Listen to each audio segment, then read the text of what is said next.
Kayla Moore studies psychology at Central Piedmont Community College in Charlotte, and she says it'll be difficult to graduate. You know, working 40 hours a week, being fully employed full time, and then going to school full time, it's kind of like it's hard to balance the two. Moore isn't alone. She says many other students at CPCC have jobs and even families to support while taking classes. I see quite often a lot of people drop out. Most students don't make it and get a degree. According to the U.S. Department of Education, only 11% of CPCC students graduate on time. What we are seeing is just systemic failure. Christine Remy works at the Carolina School of Broadcasting, a for-profit trade school which graduates 92% of its students.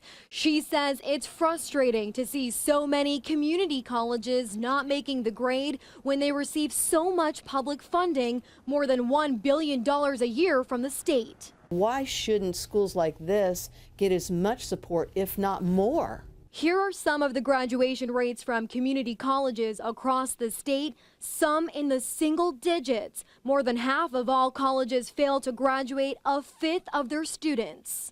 Community colleges have long felt that we're not being measured properly. CPCC spokesperson Jeff Lawrence says the college's low graduation rates isn't an accurate picture of its performance. Instead, he says community colleges use what they call a success rate. Who within 6 years of entering the school have either earned a diploma, a certificate, or a degree, have transferred to a four-year school, or have left the college because they got a job in their related field. And Lawrence says by those standards, CPCC has a 48% success rate since those students are making the next step in their careers. But educators like Remy don't buy it. A success story to me is a graduate who then becomes gainfully employed. Moore agrees and says that's why she'll work hard to graduate. I can't enter the field that I'm going to school for without getting a degree. In Charlotte, Lisa Pappas, Time Warner Cable News.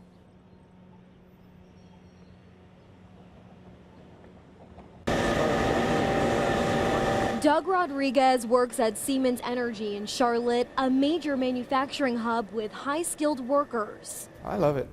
I love coming in here every night, you know, knowing that I'm going to work on something that's going to power a household or a community. And at just 21 years old, he's making more than $55,000 a year. You know, not a lot of people my age get to do what I do every night. Rodriguez says he was able to get his job by studying at Central Piedmont Community College. The school offers a program where students can work at Siemens and earn their associate's degree at the same time. How to be a productive citizen. Joseph DeFries is going through the program now, and he says the classes at CPCC opened his eyes to a field he's now passionate about. Machinists, engineers, that's what functions the world. Plus, once he graduates, he's guaranteed a job at Siemens. The school more or less helps you prepare to be on your own afterwards, in additional to all the hands-on training that you get here. Rodriguez is a good example of how the college can help students jumpstart their careers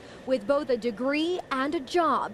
He's an exception. Most students at the college don't graduate on time. What we deem as a successful student is different than how the federal government just says, did they graduate or not? Spokesperson Jeff Lawrence says the college's graduation rate may be low at just 11%, but their success rate, measuring who takes the next step in their career, is closer to 50%. And the demand is so great for people with those sorts of skills, they're able to get a pretty good paying job without ever completing the program. But for students like DeFries, getting a job is a bonus after earning his degree, since he'll be the first man in his family to graduate from college. The way I look at it, it's the first step to a long stairway of endless goals. In Charlotte, Lisa Pappas, Time Warner Cable News.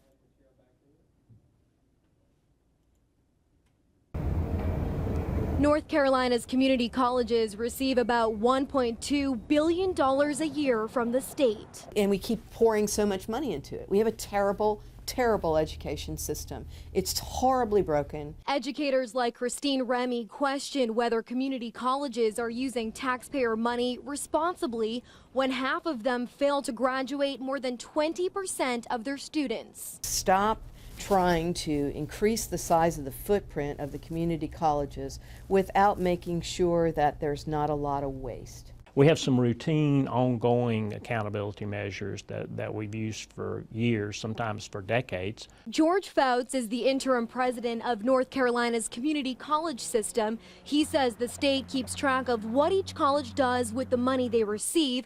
Plus, they study whether a new program should be added. If a college wants to start a new program, culinary, they have to present evidence to the state board that there's a need, that there's jobs available in the area. And if the college helps a student get a job, Fouts says that's the goal, even if they don't graduate. That's essential for the workforce in North Carolina, and they lead to good jobs. But he understands leaving school for the workforce doesn't translate well for graduation rates. Our mission doesn't quite fit the data, or the data doesn't quite fit our mission. For example, our graduation rate in welding looks terrible, but actually last year we enrolled 15, only 2 graduated, and the other 13 got employed in welding before they ever finished. But Remy says there needs to be a way to align that mission with all colleges to allocate state resources more efficiently. She says many of the programs at community colleges compete with smaller trade schools already teaching the same skills. As opposed to everybody carving out their own little territory and trying to just grow it. It should be a much more inclusive model. To help put more students on the path to success, Lisa Pappas, Time Warner Cable News.